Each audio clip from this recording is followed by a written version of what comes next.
Since we assumed office 12 years ago, India's economic trajectory has been marked by stability, fiscal discipline, sustained growth, and moderate inflation. This is the result of conscious choices we have made, even in times heightened uncertainty and disruption. Our government, led by Honorable Prime Minister Modi, has decisively and consistently chosen action over ambivalence, reform over rhetoric, and people over populism. We have pursued far-reaching structural reforms, fiscal prudence and monetary stability, whilst maintaining a strong thrust on public investment. Keeping Atmanirbharta as a lodestar, we have built domestic manufacturing capacity, energy security, and reduced critical import dependencies. Simultaneously, we have ensured that citizens benefit from every action of the government, undertaking reforms to support employment generation, agricultural productivity, household purchasing power, and universal services to people. These measures have delivered a high growth rate of around 7% and helped us make substantial strides in poverty reduction and improvement in the lives of our people. Today, we face an external environment in which trade and multilateralism are imperiled and access to resources and supply chains are disrupted. New technologies are transforming production systems while sharply increasing demands on water, energy, and critical minerals. India will continue to take confident steps towards Vikasit Bharat, balancing ambition with inclusion. As a growing economy with expanding trade and capital needs, India must also remain deeply integrated with global markets, exporting more and attracting stable long-term investment. As I begin part A, I want to express my gratitude to the people for standing firmly with us as we forge our way together towards becoming one of the largest economies of the world.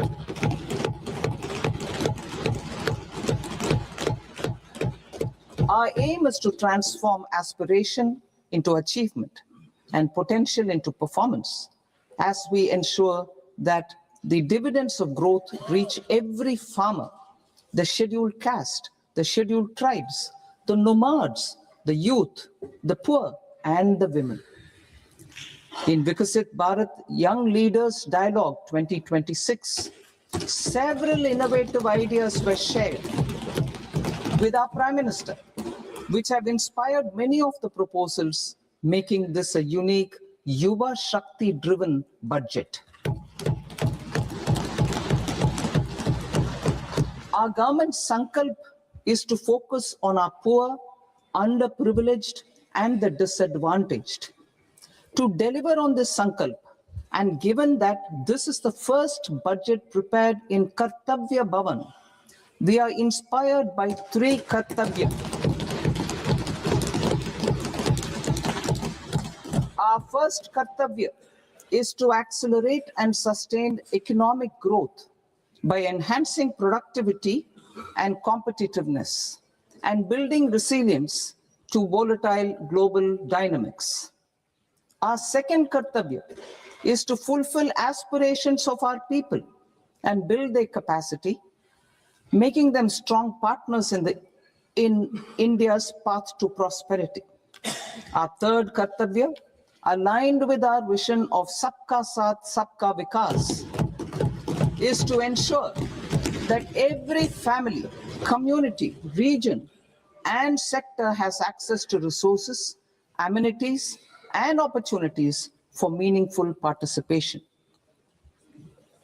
This threefold approach requires a supportive ecosystem. The first requirement is to sustain the momentum of structural reforms, continuous, adaptive, and forward-looking. Second, a robust and resilient financial sector is central to mobilizing savings, allocating capital efficiently, and managing risks. Third, cutting-edge technologies, including AI applications, can serve us as force multipliers for better governance. Reform Express. Our government has undertaken comprehensive reforms towards creating employment, boosting productivity, and accelerating growth. After the Prime Minister's announcement on Independence Day in 2025, over 350 reforms have been rolled out. This includes GST simplification, notification of labor codes, and rationalization of mandatory quality control orders. High-level committees have been formed, and in parallel, the central government is working with the state governments on deregulation and reducing compliance requirements.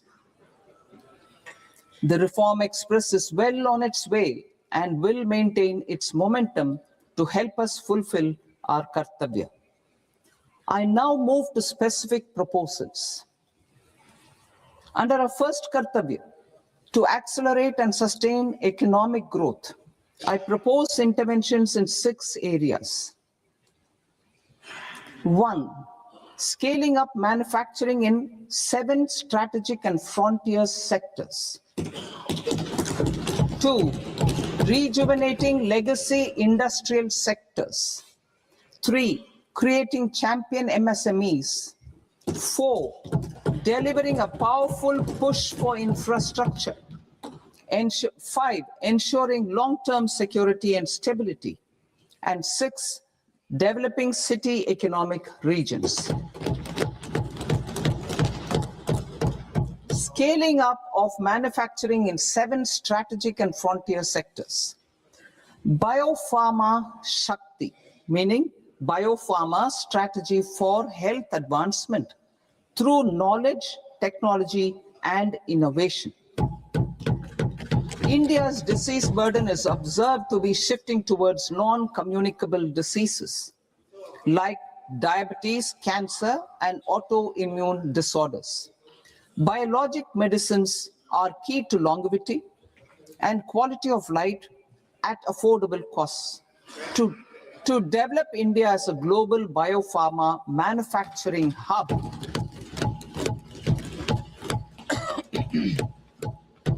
I propose the Biopharma Shakti with an outlay of 10,000 crores over the next 5 years. This will build the ecosystem for domestic production of biologics and biosimilars. The strategy will include a biopharma-focused network with 3 new national institutes of pharmaceutical education and research, popularly known as NIPERs, and upgrading 7 existing ones. It will also create a network of 1,000 accredited India clinical trials sites. We propose to strengthen the Central Drug Standard Control Organization to meet global standards and approve timeframes through and approval timeframes through a dedicated scientific review cadre and specialists. India's Semiconductor Mission 1.0 expanded India's semiconductor sector capabilities. Building on this, we will launch ISM 2.0 to produce equipment and materials, design full-stack Indian IP, and fortify supply chains. We will also focus on industry-led research and training centers to develop technology and skilled workforce. The Electronics Components Manufacturing Scheme, launched in April 2025 with an outlay of 22,919 crores, already has investment commitments at double the targets. We propose to increase the outlay to 40,000 crores to capitalize on this momentum.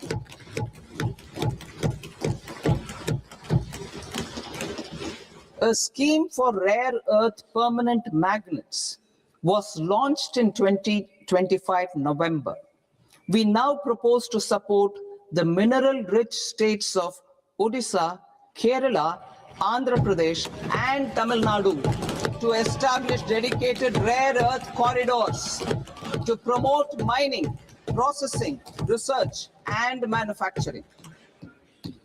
To enhance domestic chemical production and reduction import dependency and reduce import dependency, we will launch a scheme to support states in establishing 3 dedicated chemical parks through challenge route on a cluster-based plug-and-play model. Strong capital goods.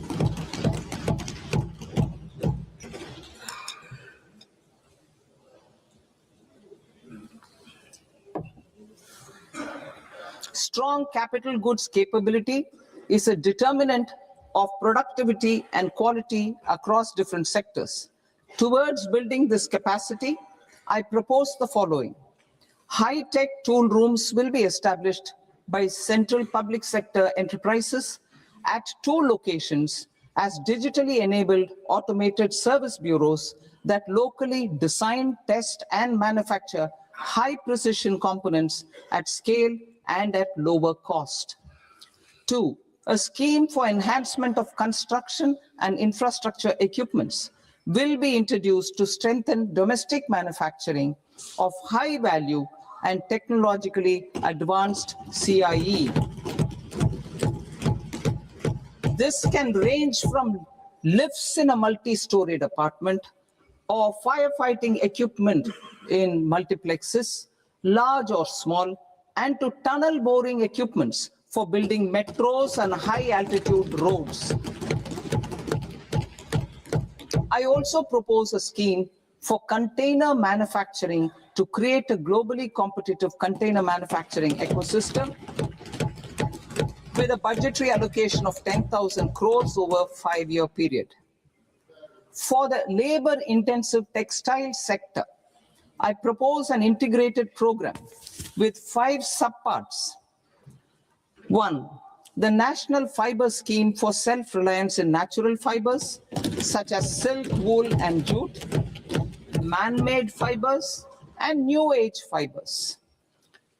Textile expansion and employment scheme to modernize traditional clusters with capital support for machinery, technology upgradation, and common testing and certification centers.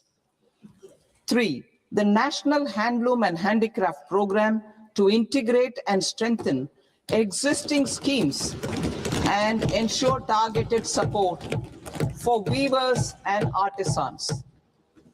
Tex Eco Initiative to promote globally competitive and sustainable textiles and apparels. Samarth 2.0 to modernize the upgrade the textile skilling ecosystem through collaboration with industry and academic institutions. Further, I propose to set up mega textile parks in challenge mode. They can also focus on bringing value addition to technical textiles. I propose to launch the Mahatma Gandhi Gram Swaraj initiative to strengthen khadi, handloom, and handicrafts. This will help in global market linkage and branding. It will streamline and support training, skilling, quality of process, and production. This will benefit our weavers, village industries, one district, one product, ODOP initiative, and also our rural youth.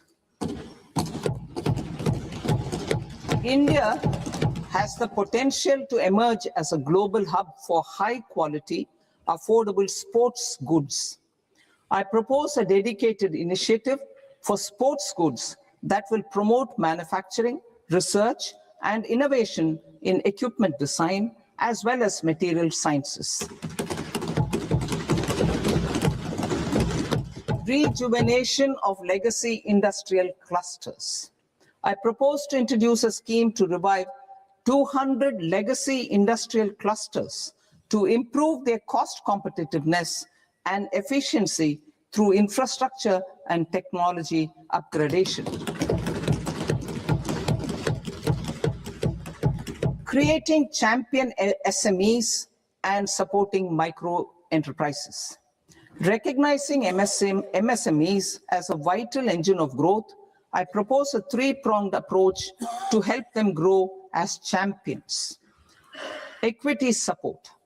I propose to introduce a dedicated 10,000 crores SME growth fund to create future champions, incentivizing enterprises based on select criteria.